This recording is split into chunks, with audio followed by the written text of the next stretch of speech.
Bueno, nos volvemos a reencontrar. Nos separamos hace algunos segundos, un poquito más de unos minutos, desde el noticiero central y ya estamos nuevamente reunidos junto a ustedes para seguir viendo el acontecer informativo, pero desde una perspectiva distinta. Este minuto de calma que tenemos durante la semana para poder conversar en profundidad aquellos casos. En los últimos días, en las últimas semanas, hemos visto casos policiales que han marcado el colectivo dentro de la provincia de Linares y también de la región, que han ocupado titulares no solo dentro de nuestra zona, sino que también a nivel nacional, que dan cuenta de situaciones irregulares, por darles algún nombre, donde los procesos no se han cumplido cabalmente, donde los familiares sienten que el real motivo por el cual perdieron a su familiar, a su ser querido, es otro, no el mismo que ha dado como respuesta la justicia. Hoy es un día bastante especial para nosotros, porque además se conmemoran 3 años del fallecimiento de Cristóbal Lobos, este joven que adolescente perdió la vida en el río Achigüeno, lo recuerda, estuvimos con sus hermanos conversando hace algunos días atrás en este mismo programa y nos contaban el dolor que aún estaba presente dentro de su familia, sabiendo además que todavía no se esclarecía la real causa de la muerte de su hermano.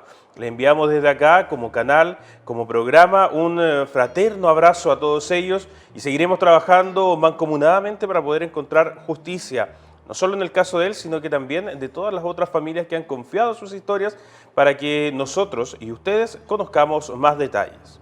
El día de hoy estoy con el hijo de una víctima que también falleció en extrañas circunstancias. El caso, más de 20 años. El padre del joven que nos acompaña el día de hoy salió de la casa a hacer la rutina que todos los domingos cumplía, pero no volvió. La causa de muerte, un misterio hasta el momento. En realidad, ¿quién habrá ocasionado entonces las lesiones que le quitaron la vida a don Raúl Antonio Rosas? ¿Cómo estás, Patricio? Muchas gracias por estar acá y contarnos esta historia. Bueno, gracias por la posibilidad de estar en el canal, en este programa. Y bueno, la verdad es que sí, una situación que ocurrió hace ya casi 24 años. Yo tenía 15 años, estaba en primero medio acá en el Liceo Comercial y efectivamente mi padre salió de la casa el día domingo, como siempre lo hacía cuando mi mamá trabajaba los días domingos en la tarde, le tocaba trabajar. Él salía y venía a Linares, nosotros somos de Panimávida, venía a Linares a ver a su madre. Y pasaba en ese momento, en esa avenida Linares, al cementerio de Linares, a ver a su padre, que había fallecido ya hacía un largo tiempo. Y ese día domingo no regresó a la casa. Y bueno, nos enteramos al día siguiente que había sido encontrado muerto en la vía pública. Una situación que, bueno, a primera hora no genera ningún tipo de suspicacia. Tu padre venía para acá, ya tenía una rutina bastante establecida del día domingo. Sí, efectivamente la situación ocurría todos los domingos, o casi todos los domingos, y había muchas oportunidades que mi papá se quedaba acá en Linares, en la casa de mi abuela, que vivía en la población Linares. Ella va a cumplir 2 años de fallecida ahora el 27 de junio. Y se quedaba acá. En esa época, estamos hablando del año 98, no existía el acceso a la tecnología como existe hoy día. Por lo tanto, la comunicación era nula prácticamente. Entonces, por lo tanto, mi papá no llegó ese día en la noche y nosotros no nos extrañamos porque habían veces que él se quedaba en la casa de mi abuela y llegaba al día siguiente. Y ese día no llegó. Ese día me acuerdo yo que almorzamos a la 1 de la tarde, 2:30. Mi mamá estaba de aniversario de matrimonio, ellos cumplían 20 años de matrimonio, el 25 de octubre del año 98. Almorzamos, mi mamá se fue a trabajar a Colbún, ella todavía trabaja en la empresa Interbus, en ese momento ella trabajaba en la oficina, en el terminal, y mi papá tenía la rutina de ver todos los días domingo el Kino, que lo daban en el Mega. Y jugaba el Kino, qué sé yo, los juegos de azar que se hacían en ese programa, ¿cierto?, después de la noticia. Y me acuerdo yo que fue la última persona de la familia que lo vio con vida. Yo tenía 15 años y ese día salimos al cerro con unos amigos. Y yo le pedí plata para poder comprar algo, para llevar, qué sé yo, galleta, algún cocaví.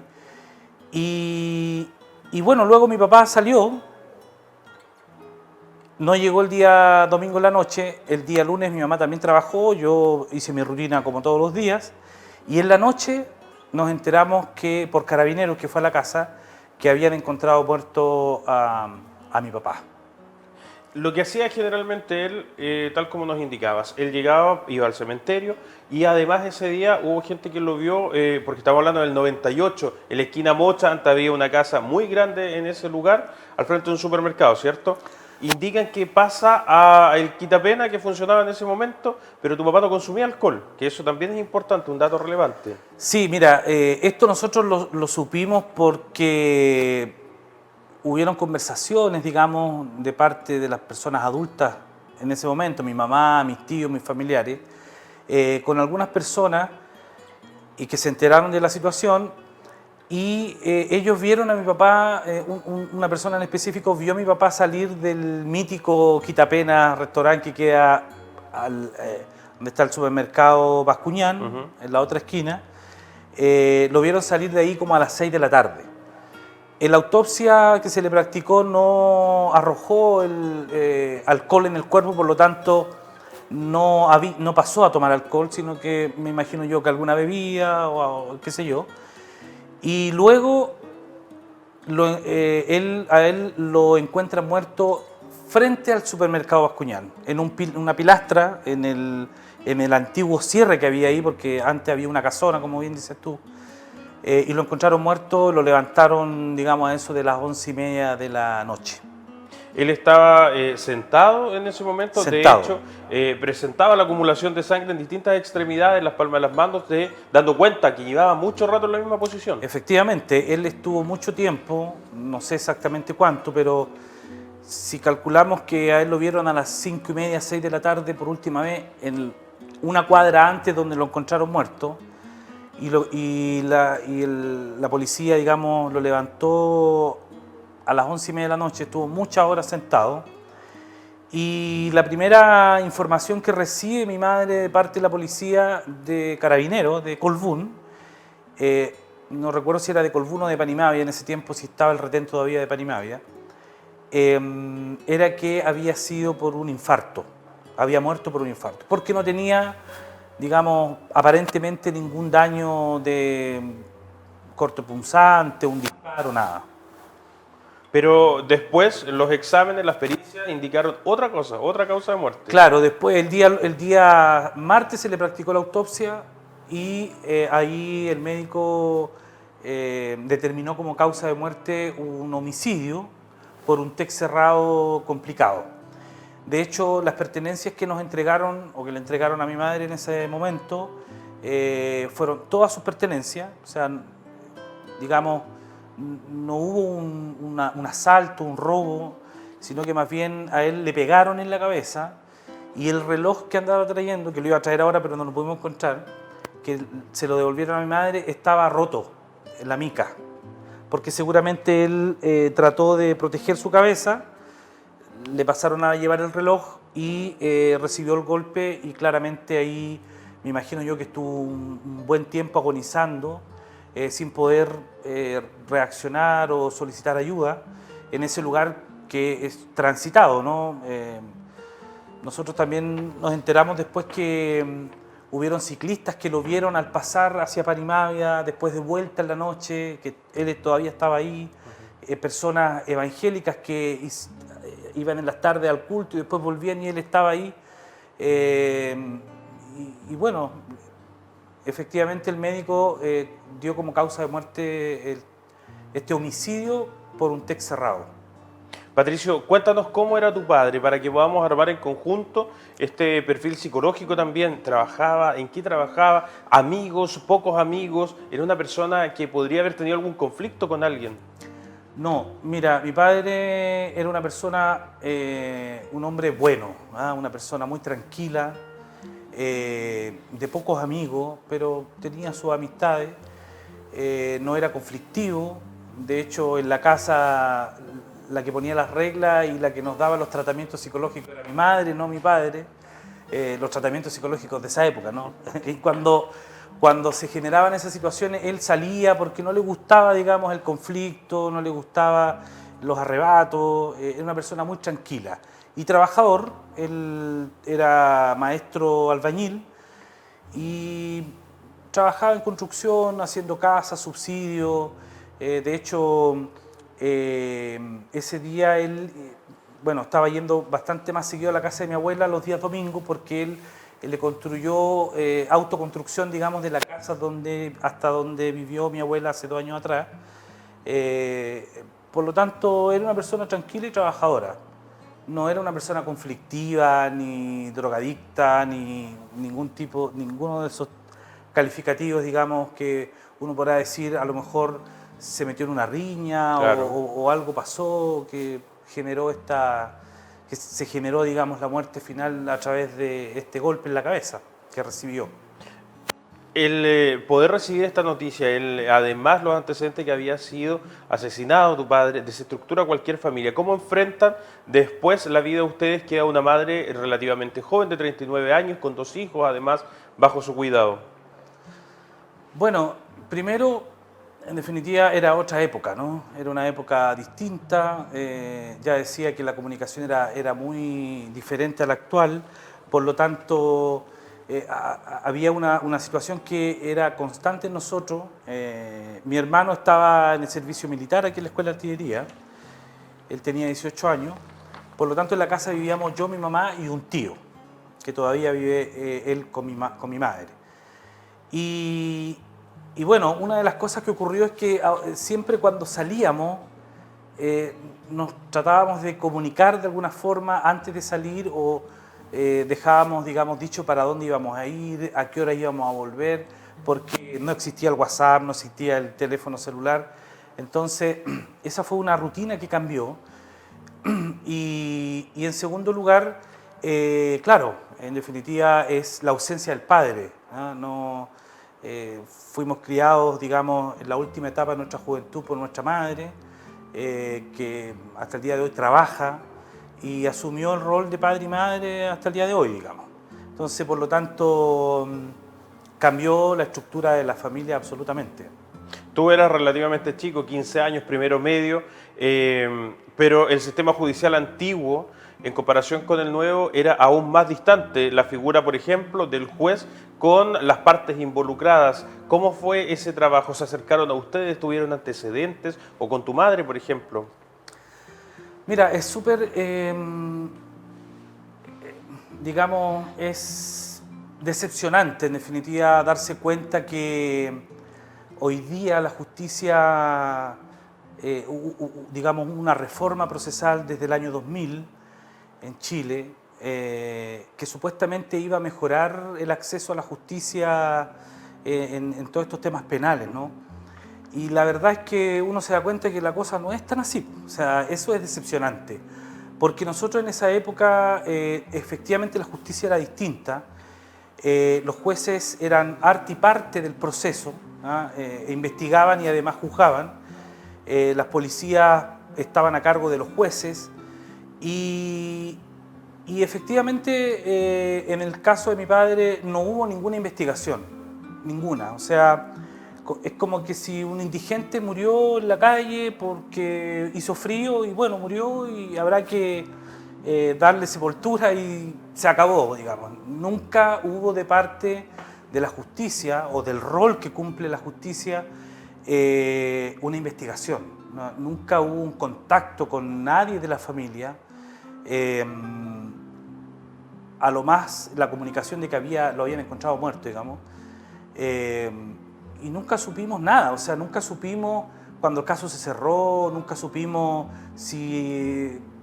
nunca nos preguntaron quién fue la última persona que lo vio, con quién estuvo, de quién sospechan ustedes, a pesar de que no sospechábamos de nadie. Nunca hubo una investigación. Entonces,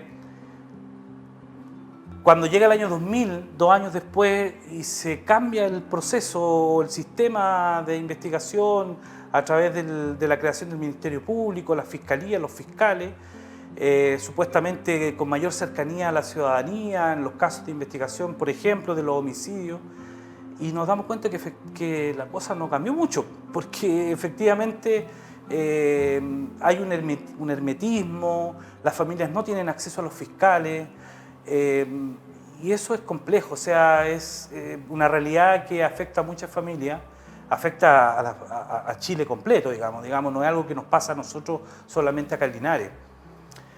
Porque yo me haría la siguiente pregunta, o sea, si yo fuera el juez o la policía en esa época, ¿por qué nadie se preocupó de que mi padre no llegó esa noche a la casa? Y al día siguiente nosotros hicimos la vida normal. O sea, una pregunta como media lógica en el momento. Nosotros obviamente no teníamos nada, no estábamos involucrados en la muerte de mi padre, por supuesto. Pero nunca nadie se acercó, nadie. O sea, la policía no vino a nosotros a decirnos necesito su declaración, necesito la suya, nada. A tratar de atar cabos. Nada, absolutamente nada. Según lo que me cuenta mi madre, el juez dio una orden de investigar simple, no sé si en esa época el procedimiento, cuáles eran los procedimientos, digamos. Ella me decía, ¿por qué no se dio una orden de investigar amplia? No sé qué significa eso en términos técnicos, digamos, de la investigación de aquella época. Pero claro, ella tiene sus dudas de por qué ocurrió así, por qué fue así el trámite o el proceso. Y nosotros no tuvimos nunca acercamiento al juez ni al proceso investigativo, nunca. Tú ya nos comentabas que habían algunas personas que le habían entregado algunos antecedentes, pero muy vagos. Alguien que había visto salir a tu papá del quitapenas, alguien que lo vio sentado ahí pero nunca pensó que era él, o las personas que iban a este culto que también habían visto a alguien sentado pero no pensaban, no era alguien conocido tampoco. Nadie durante todo este proceso, ni tampoco con el correr de los años, se acercó con algún dato a dar algún tipo de indicio de qué puede haber sucedido. No, nunca. Bueno, mira, la verdad es que cuando ocurren este tipo de cosas, yo estaba muy chico, obviamente tenía 15 años. Mi mamá es una mujer muy dura, digamos, de carácter. Sin embargo, los hermanos de mi mamá, de mi padre, perdón, la familia de mi padre, ellos sufrieron, digamos, porque era el hermano mayor, era muy cercano a su hermano, a su madre. Y yo lo que me acuerdo es que lo que sí, o sea, como antecedente, es que mi abuela, cuando se entera de la muerte de mi padre, ella sufre, inmediatamente comienza a tener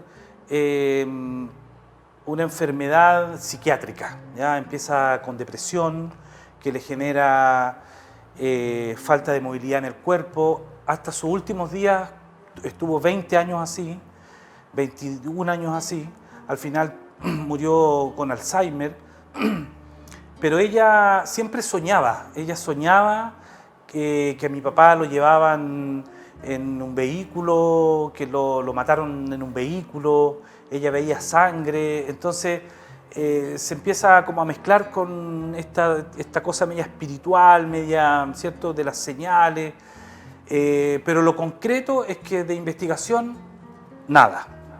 Absolutamente nada.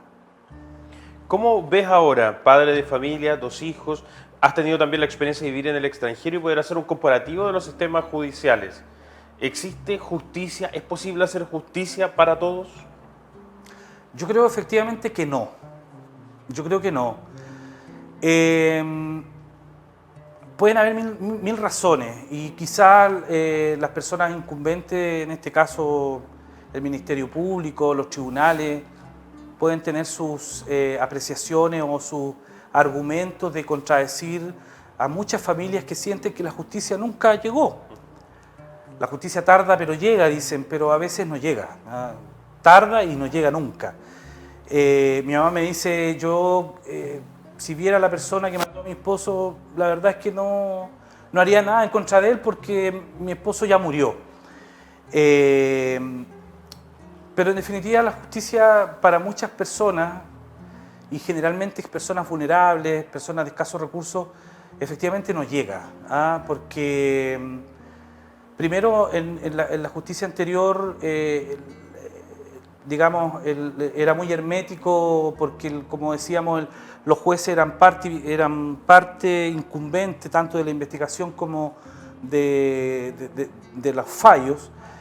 Y hoy día está la Fiscalía, el Ministerio Público, que se encarga de realizar la investigación, de apoyar a las familias o a las víctimas, pero es un sistema garantista que en definitiva entrega mucha garantía a los homicidas, a los ladrones, a los estafadores, a la gente que en definitiva hace daño, y a las personas, a las víctimas no las protege en definitiva.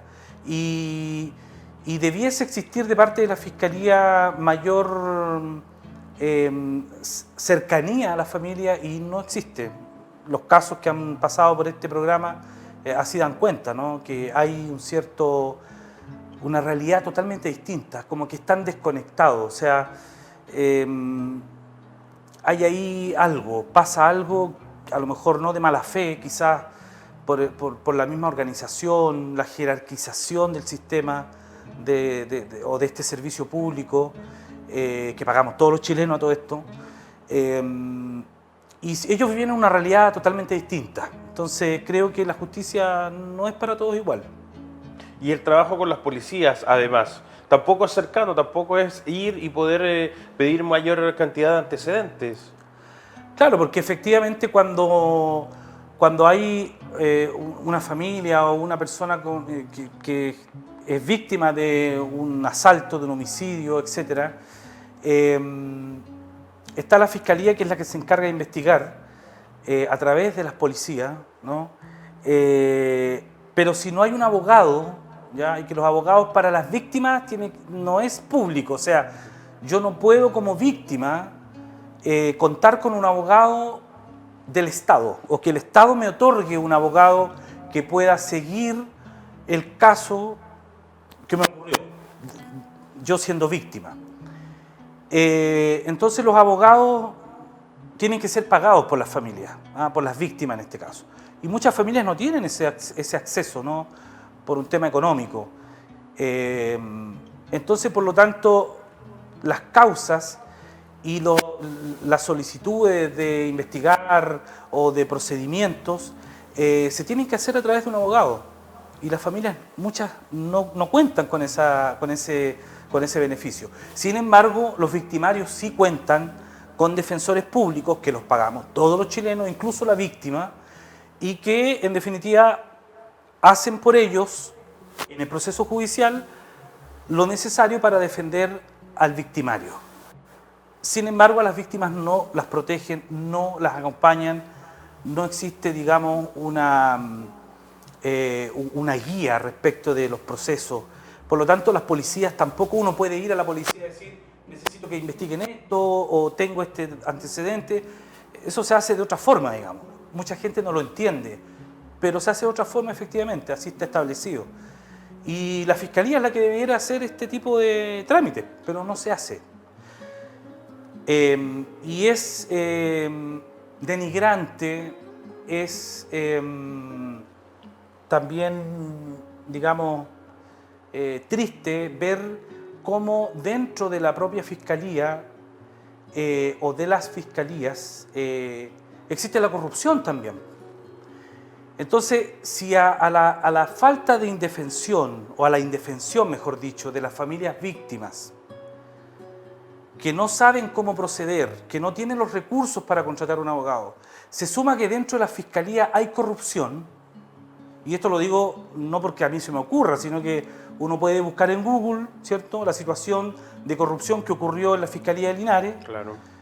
Con una asistente de la Fiscalía, no recuerdo el nombre, lo tengo anotado acá, pero no quiero sacar el papelito, que cobraba 500.000 pesos, 300.000 pesos a las personas, ¿cierto?, que se veían involucradas en una situación de este tipo, para encauzar las causas de otra forma o bajar digamos, las sentencias, archivar las causas. O sea, si a todo esto le sumamos la corrupción, es muy difícil que exista justicia, es muy difícil. Y el problema es que ¿quién controla eso? La justicia es un poder del Estado, independiente, no político supuestamente, pero sabemos que está supeditado a la política también. Que es del Estado, o sea, es de todos los chilenos, pero nadie fiscaliza, nadie controla. ¿Ah? Por lo tanto, pasan este tipo de cosas. Y el problema es que hay vidas de por medio, o sea, hay familias que pierden a un ser querido, pierden un proyecto de vida, hay personas que pierden la vida y no hay justicia, no hay el debido proceso, por decirlo de alguna otra forma. Patricio, fuera de cámara estuvimos conversando con respecto a la relación del poder y la justicia, pero es un tema al que vamos a entrar más en profundidad a la vuelta de este corte comercial. Me permito darles la recomendación que todos los días le hago también a Patricio y a todos los que están en la casa con respecto a este moderno call center que habilitó Multicom Maule y TV Cable Loncomilla para que usted pueda solucionar cualquier tipo de duda o inquietud sin importar la hora ni el día. Hacemos la pausa y regresamos a conversar más en profundidad con este invitado de lujo.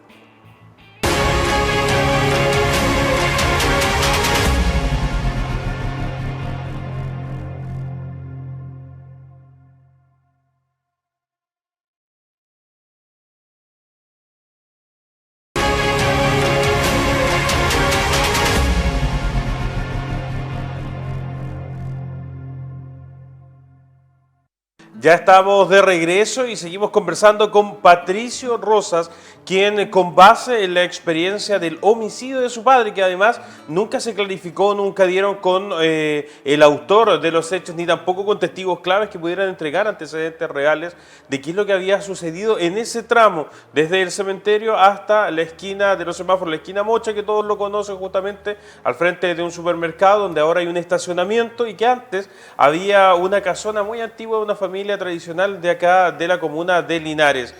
Eso ha generado también en él una serie de críticas frente al sistema, conociendo con experiencias y con otros ejemplos cómo va operando esto.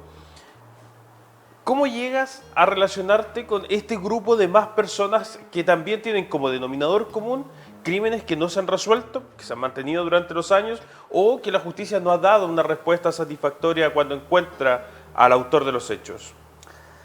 Mira, esto fue porque yo estoy dentro de un grupo de WhatsApp en Colbún y la hermana de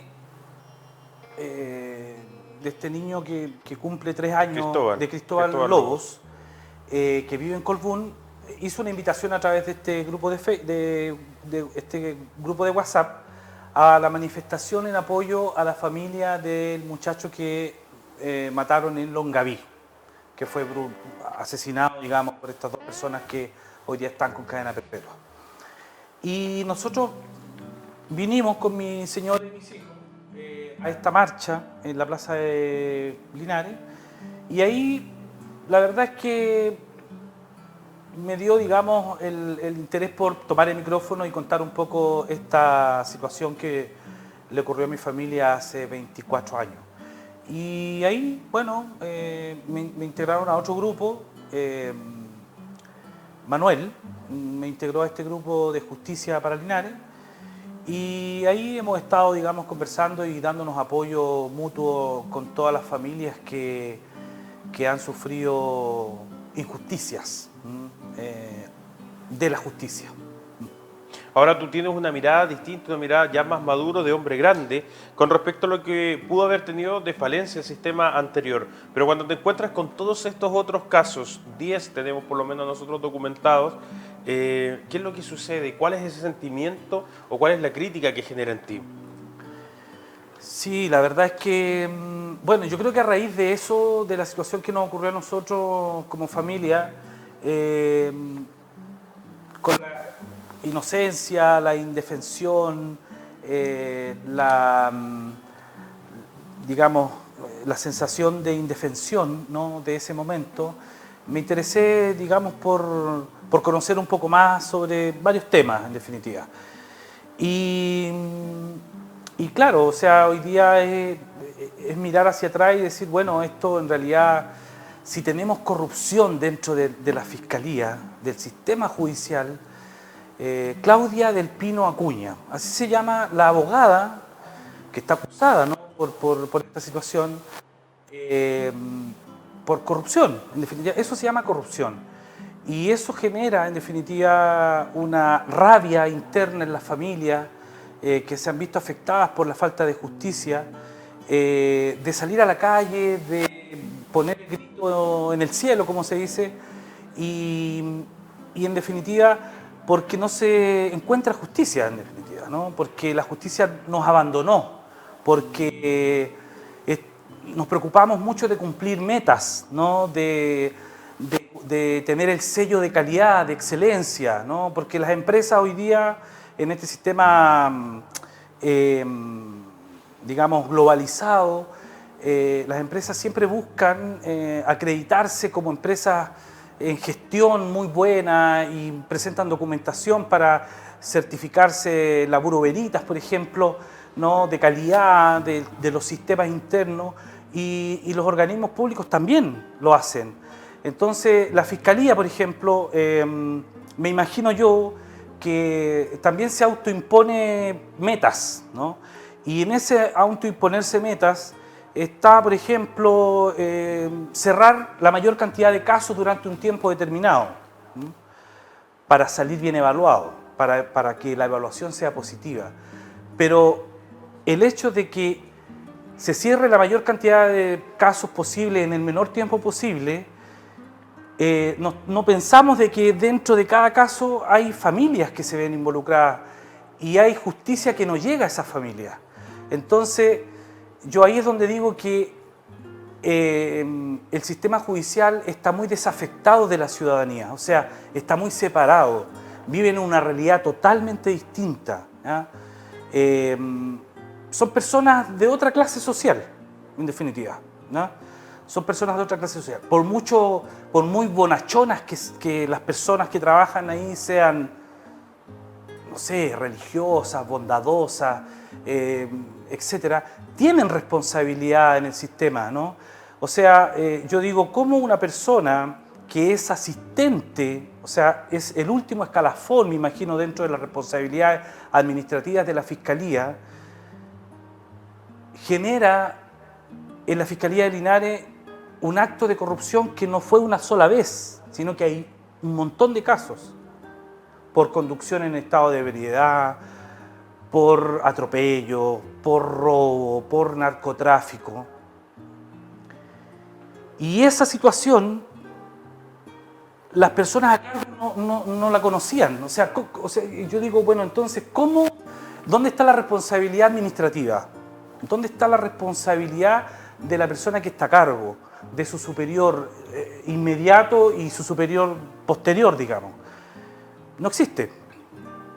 No existe. Entonces, la ciudadanía, a veces, cuando a uno le pasan este tipo de cosas, se siente, digamos, te toca lo que nos ha tocado vivir a nosotros, te interesa un poco el tema y a lo mejor te vas dando cuenta de las situaciones. Pero yo hago un llamado a la gente de la provincia o de la región, de que en definitiva se involucre más en este tipo de situaciones, porque no es posible, ¿ya? No es posible que eso ocurra. No es posible que... Yo creo que, mira, escuchaba un video y leía ayer, hoy día, por este tema de venir al programa, de que hubo un planteamiento en uno de los gobiernos anteriores para que los fiscales y los jueces fueran electos popularmente, que es una realidad que ocurre en otros países, ¿ya? A lo mejor puede ser, a lo mejor es una solución, que los fiscales sean electos popularmente.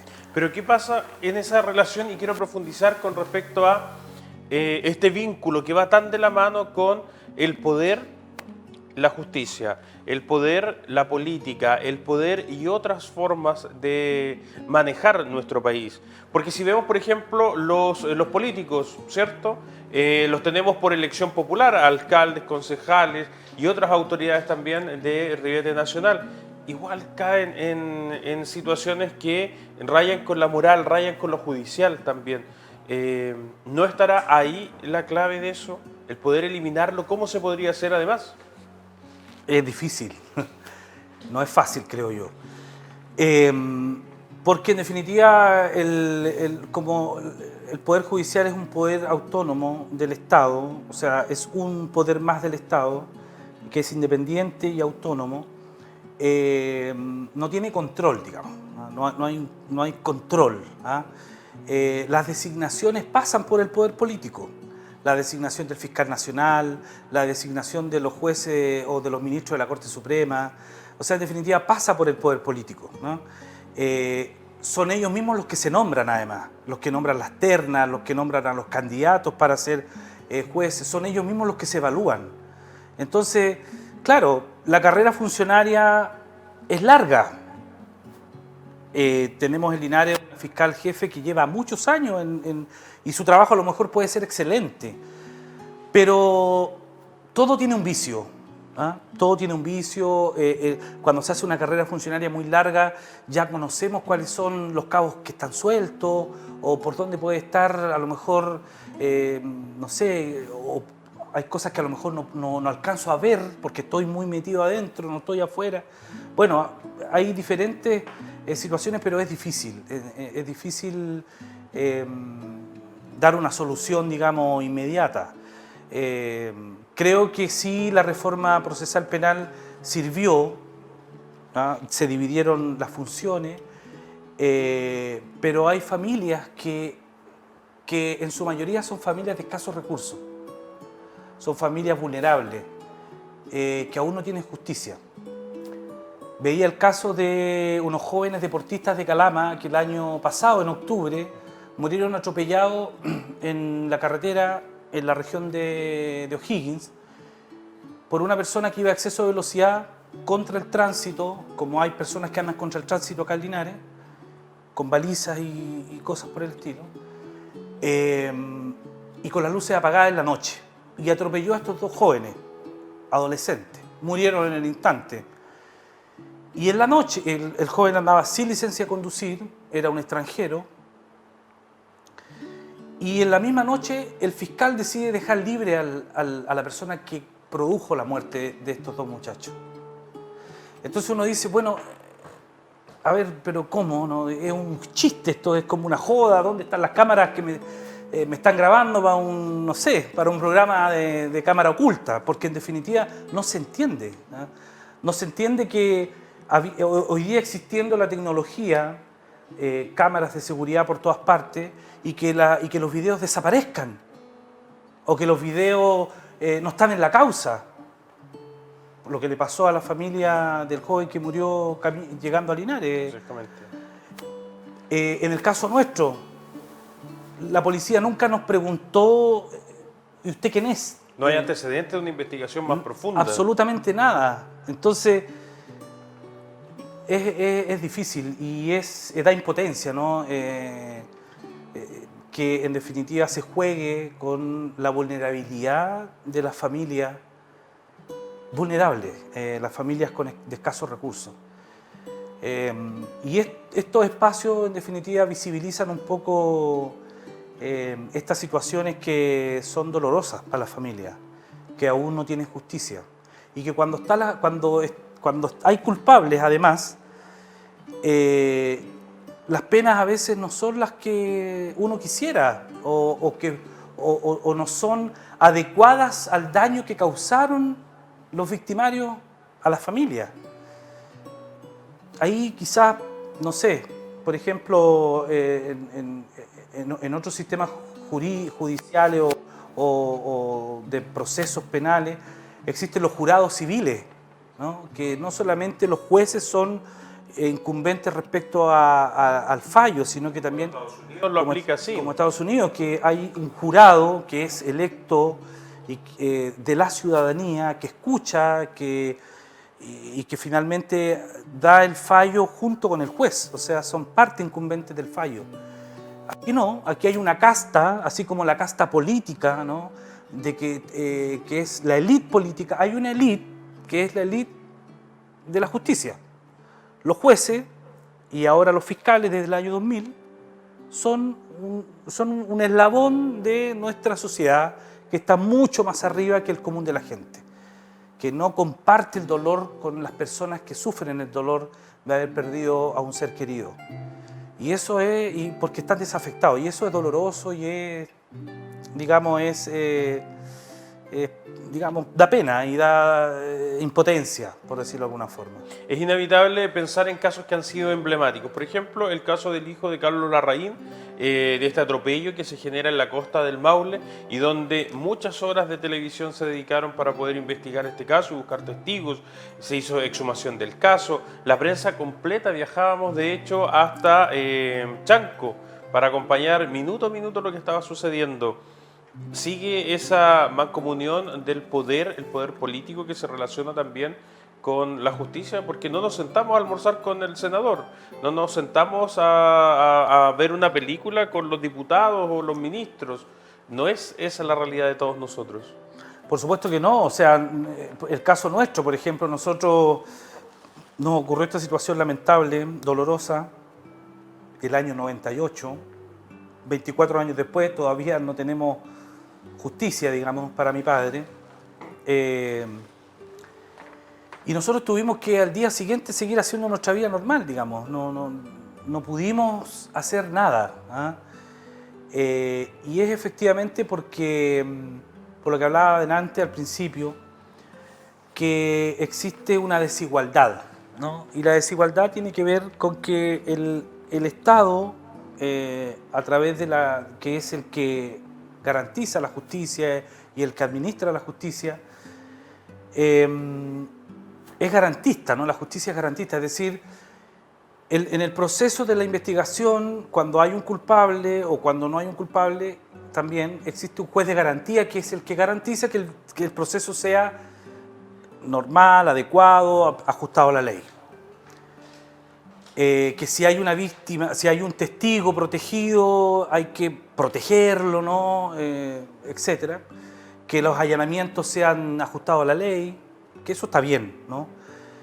Y además se crea la Defensoría Penal Pública, ¿no? Que en definitiva lo que hace es garantizar un profesional de la justicia, o sea, un abogado, a los victimarios, o sea, a quien comete el homicidio, el robo, el asalto, la violación, etcétera. O sea, a la persona que genera el problema, el Estado lo protege y le entrega las herramientas. Y este abogado, ¿cierto?, que es el defensor público, tiene que hacer todo lo posible para defender como corresponde a su cliente en este caso. Pero las personas que no tienen, las víctimas en este caso, el Estado no le entrega una asesoría respecto al proceso. No existe. O sea, existe la Fiscalía, por supuesto, que es la encargada, ¿no?, de investigar y de acusar. Pero la Fiscalía es hermética. O sea, los fiscales no están cerca de las familias. No están cerca de las familias. No están cerca de las víctimas. Yo fui víctima hace muy poco de una estafa. Traté de hablar con el fiscal a cargo, no pude hablar con el fiscal a cargo. Se cerró el caso. No voy a hacer más alarde por una estafa, bueno, etc. Pero las personas que tienen el poder económico o el poder político sí tienen acceso a la justicia a través de ese poder, ¿cierto? A través del poder político y a través del poder económico. Porque tienen los recursos económicos para pagar un abogado que pueda defender, en este caso, a un victimario que sea cercano a ese personaje o a esa persona que es parte de este establishment o de esta elite, ¿no?, política o económica. Entonces, allí es donde se genera la injusticia. Allí es donde se genera la impotencia, ¿no? Donde, en definitiva, la justicia no llega a la familia. Además que para los abogados comunes y corrientes, los que puedan prestar sus servicios, los que cobran honorarios, no existe tampoco una tabla que pueda medir sus habilidades. te toca a ti como cliente averiguar y que ajustarse también a un presupuesto. Por ejemplo, los médicos sabemos más fácilmente quiénes son mejores, quiénes no, los especialistas en un área. Pero en el tema de la justicia, porque si vemos algunos, sacan hasta los casos más imposibles, los dejan libres, ¿cierto? Pero en otros, ¿qué sucede con esos que siguen dando vueltas y que quizás no son tan buenos profesionales? Claro, lo que pasa es que yo tengo varios amigos abogados y bueno, mira, yo me he dado cuenta, donde mejor ganan los abogados es digamos, en las causas penales. En definitiva, los abogados de, digamos, no sé, más de provincia, ¿no? Porque en la parte civil, en los bufetes de abogados de grandes empresas también ganan mucho dinero. Pero acá nosotros, en nuestra realidad campesina, en nuestra realidad provinciana, los que más tienen acceso a buenos clientes son los que defienden penalmente a los victimarios, ¿no? A los que van a la cárcel, a los abogados que están ahí, ¿cierto? Porque en definitiva la gente paga. Cuando existe una familia que no tiene dinero para pagar un abogado que pueda defenderlos penalmente, no hay personas expertas en definitiva. O sea, no puedo llegar a un abogado experto o penalista, como digamos que tenga experiencia en temas o en el Código Penal, demostrable, digamos, y que pueda llevar mi juicio, mi causa a buen término, como víctima, digo, ¿no? Como victimario ya sabemos, tenemos el caso que usted acaba de nombrar del ex senador, ¿cierto? Que de la muerte, el hijo que dio muerte a una persona en Chanco, Peyúgue creo. Pero en el caso de las víctimas es muy difícil, es muy difícil. Y la verdad es que no se garantiza en definitiva, nuestra Constitución actual garantiza ciertos derechos fundamentales que no son, o que no se garantizan en todas las personas. El derecho a la vida, por ejemplo. A mi padre le quitaron la vida, o sea, el Estado no le garantizó la vida. El Estado no le garantizó la libertad, ¿no? Él podía andar libre por la calle, pero lo mataron. O sea, el Estado tiene responsabilidad, por supuesto. A lo mejor yo podría demandar al Estado, ¿no? Porque el Estado tiene que garantizarme la libertad, la vida, ¿cierto? Etcétera. Pero no tengo el dinero suficiente para pagar a un abogado experto que demande al Estado. No tengo ese dinero. Muchas familias no lo tienen. Y además, el Estado tiene que, dentro de los derechos fundamentales está la igualdad ante la ley. Y eso no existe. No existe.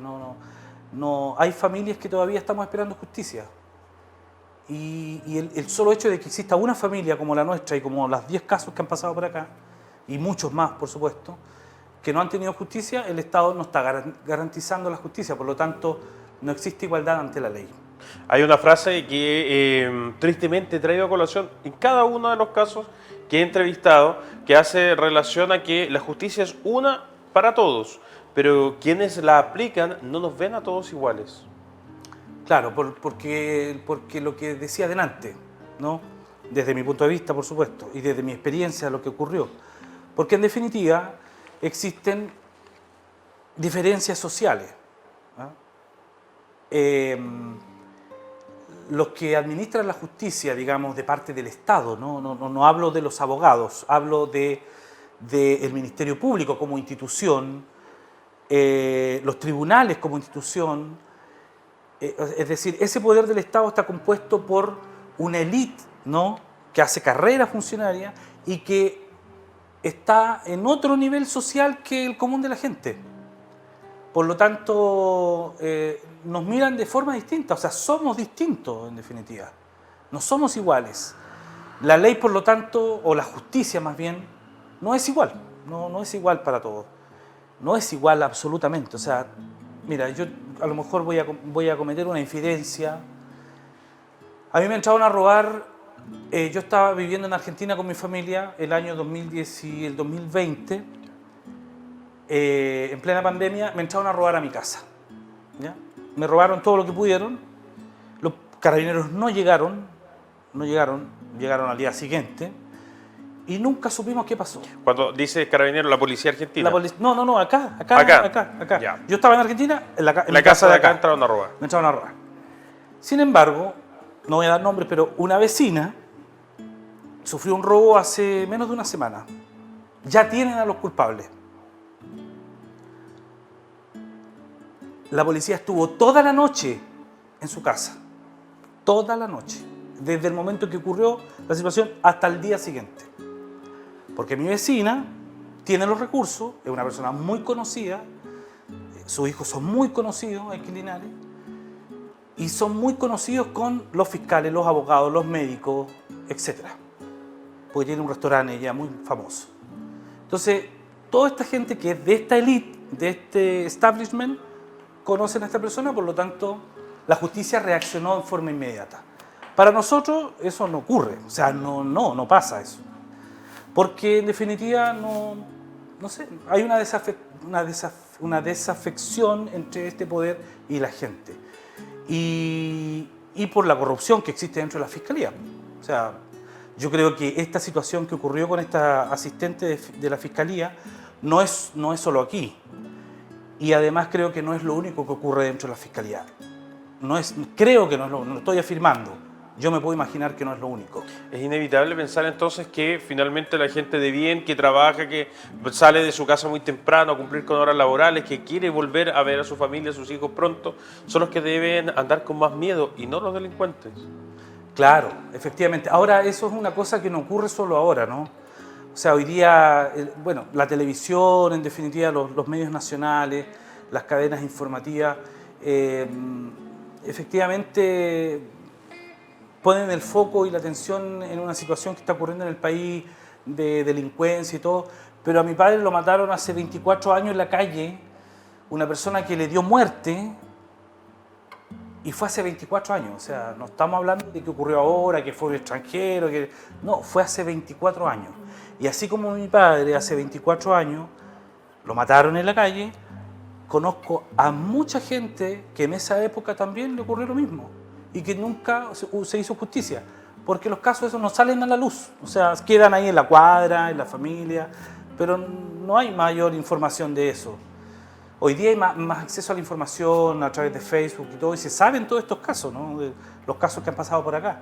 Están estos medios de comunicación más locales que son independientes y que en definitiva pueden dar a conocer estas situaciones, esta falta de justicia, ¿no? Y además una fiscalía, un ministerio público que es indolente, creo yo. Es indolente. Qué lamentable el escuchar eso, lo hablas en primera persona. Has hecho además el comparativo con otros casos y es una sensación que a nosotros nos queda como espectadores también amarga. Sí, bueno, es lamentable que eso ocurra y cuando esto explota, cuando esto, digamos, no da más y hay una efervescencia respecto a querer más justicia, mayor justicia social, llamémoslo como se quiera, las personas incumbentes dicen, chuta, ¿qué pasó? ¿Por qué está pasando esto? O sea, ¿por qué atacan así a los fiscales? ¿Por qué atacan así a los jueces? ¿Por qué dicen esto? ¿Por qué la opinión tan mala hacia ellos? Porque en definitiva hay familias que han sufrido y que no han obtenido lo que un Estado de derecho como el chileno debiera entregarle y que es, en definitiva, que la justicia llegue en estos casos como en el de mi padre, que murió como un indigente en la calle y nadie hizo nada. O sea, el juez, yo me imagino que dijo, bueno, archivemos la causa lo antes posible. Listo. Y han pasado 24 años. Cambiando la realidad también de una familia. Quiero agradecer, Patricio, tus palabras, pero antes de que despidamos este programa, quiero hacer, señor director, una mención con respecto a una empresa, un proyecto, una pyme en realidad local. Ahí lo estamos viendo en imágenes. Ellas son toktok.sweet.salty. Lo encuentran en Instagram. Es una pyme, un proyecto local que desarrolla, miren, esos picoteos noche, esos desayunos sorpresa, cosas saladas, cosas dulces para sorprender a hombre, mujer, a quien usted desee. Arreglos florales increíbles, son capaces estas chiquillas entonces de poder llevar, materializar todo ese cariño que usted quiere expresar por esa persona especial también. Puede contactarlas a través de Instagram, están como toktok.sweet.salty. De verdad van a quedar encantados con todos los productos que ellas presentan para que usted también quede muy bien frente a esa persona querida. Hacen repartos en Talca, Maule, San Javier, Villalegre, Linares, Hierbas Buenas y cualquier otra de las comunas previa coordinación para llegar con una sorpresa encantadora y demostrar el cariño que tenemos por las demás. toktok.sweet.salty, quien nos acompaña desde la semana pasada, estas chiquillas emprendedoras. Así que les va a ir muy bien. Patricio, agradecerte nuevamente tus palabras, agradecer que nos hayas permitido conocer en profundidad esta historia y dar cuenta, además, hacer un comparativo 24 años atrás y lo que está sucediendo hoy. Muchas gracias y bueno, recordar a mi padre que hace 24 años nos dejó por una persona que le quitó la vida. Recordarlo. Y que sigue en libertad. Siguió en sigue libertad haciendo su vida normal. Exacto. A ustedes agradecerles en las casas su fiel compañía. Siga obviamente disfrutando de toda la programación que tiene Canal 30 Multicom. Nos volvemos a reencontrar mañana. Que tenga una muy buena noche.